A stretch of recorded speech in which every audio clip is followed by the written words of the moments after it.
Julius Caesar faces off against his political rival, the former son-in-law, Pompey the Great. This battle will influence whether Rome remains a republic or Caesar becomes its dictator.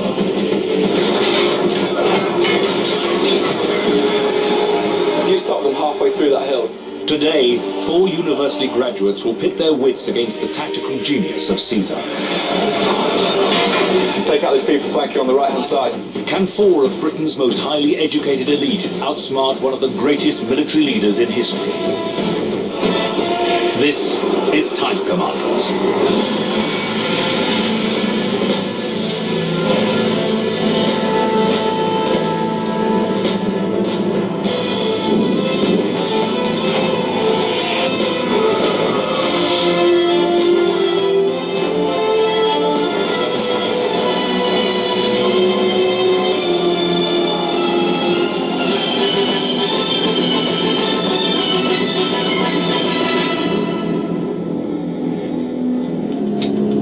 With Eddie Mayer in our 21st Century Battle Command Centre are a team of graduates from Nottingham University. Ollie Mennell, age 22, rank General. Ruth Wilson, age 21, rank General. Tristan Cowell, age 22, rank Lieutenant. Becky Ansell, age 21, rank Lieutenant. Now, how do you all know each other? We all went to university together in Nottingham. So you know everything about each other? We like to think so. Becky, you enjoy horse riding, am I right? Yeah, that's right, yeah. Could your knowledge of horses be useful in this battle, do you think? I hope so. I hope it could come useful with the cavalry element of it. I hope that, I don't know, maybe I can pass on a few pearls of wisdom to these guys. Who's got the history degree? Why are you laughing? Okay, so there's one history degree between 4, Yeah. after a flying start. It's modern history and not really warfare history, so probably not that helpful. I studied Roman history in my degree, though, Greek and Roman history, because I did classics, so... And how much of it do you remember? Not very much, I have to say. Ollie, what about you? Do you have any military experience? I was in the Officer Training Corps at university for a couple of years. So no military experience? Not at all, no. I can play around with wooden guns and stuff, but that's about it. Well, what do you want to be when you grow up? I'm getting into investment banking. That's what I'm going to do. Okay, just make a note. Make money. Banker. You are a general.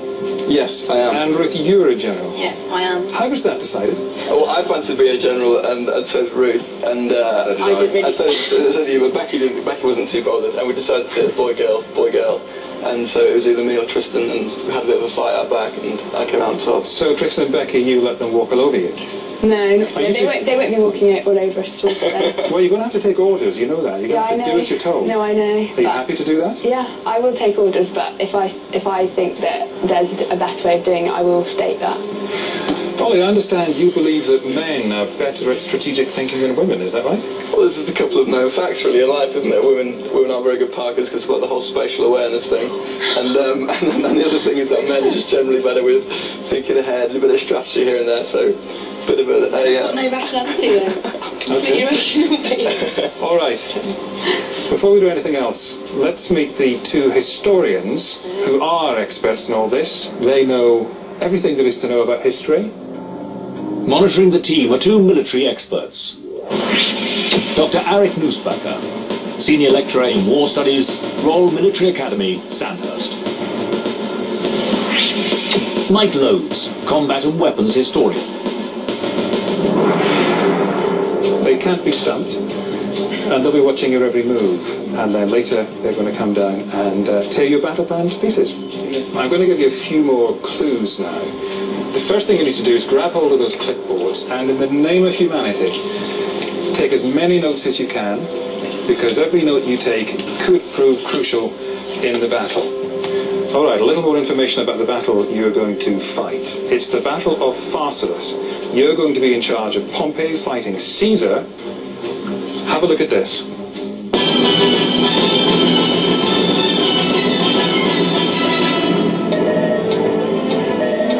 The year is 48 BC. The place is Pharsalus in northern Greece. Civil war rages between 2 Roman leaders. On one side, Pompey the Great, commander of the Roman forces loyal to the Senate. On the other side, the maverick leader Julius Caesar and 20,000 loyal soldiers. For 4 centuries, the Roman Republic had thrived and expanded through warfare. It now controlled the Mediterranean, North Africa, and much of Europe. Julius Caesar, the governor of Gaul, had played a major part in that expansion. So had Rome's legionary cohorts, who had become experienced and efficient fighters in the process. Caesar's legions were particularly battle-hardened and fanatically loyal to the young leader. But Caesar's success created jealous enemies amongst Roman senators who feared his ambition and popularity. Among his greatest rivals was the celebrated Roman general Pompey the Great. In 50 BC, Caesar's command in Gaul came to an end, and he was ordered to surrender his army. He refused. Instead, he mustered his troops and crossed the Rubicon River into Italy. It was an act of war. Pompey and the majority of the senators fled eastward to Greece. Within 2 months, Caesar and his legions had gained control of Italy. But the civil war wasn't over. In Greece, Pompey gathered a force of 45,000 new recruits, a mix of inexperienced legionaries and Eastern cavalry.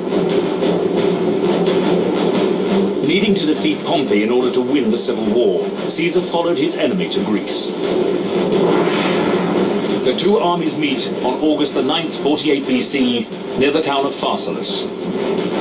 Pompey is 58 years old with an excellent military record, but he hasn't commanded an army in battle for 13 years.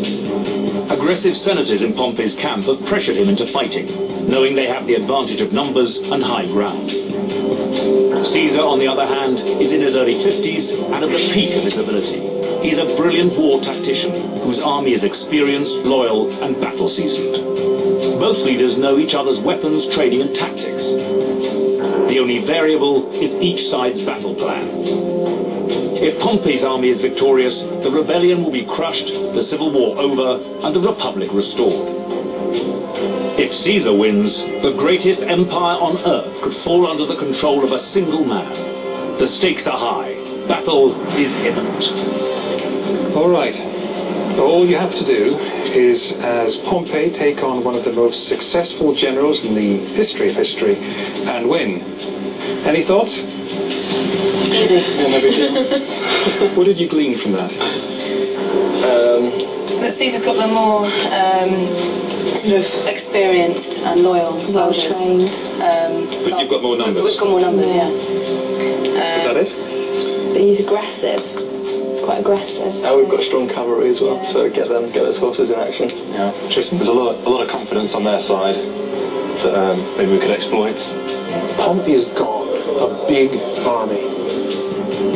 Pompey has put together all kinds of niff-naff and bobtail and stuffed them all into a big sack to make each of his legions. And Pompey's got big legions, but they're soft. It's like Caesar's going out there with a bunch of bricks, and Pompey's going out there with a bunch of big marshmallows. Let's have a look at where the battle's going to take place. Have a look at this.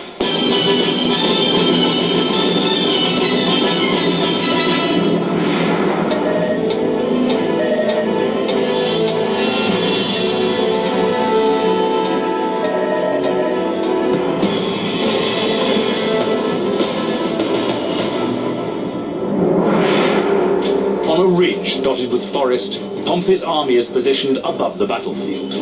The high ground slopes down to a river and the open plain.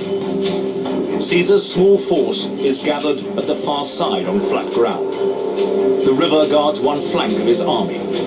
Because the team is up against a smaller but much more experienced force, they need to identify and harness any advantage this terrain offers.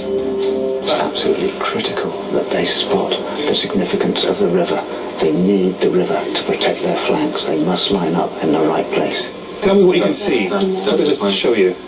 Well, we've got, it's like quite like a mountainous area, I guess. So we've got this bit here, which I presume is high up, it's sloping down that way.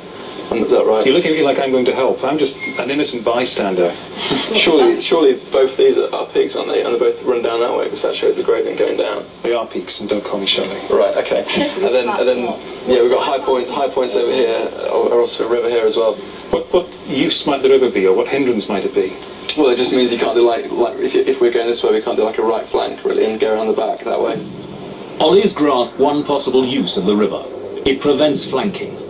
But he's missed its most important use, that if it prohibits flanking, it's ideal for flank protection. It just all depends on where troops are and everything. But yeah, tricky area. What about vegetation? Can you see that? What, are you hungry?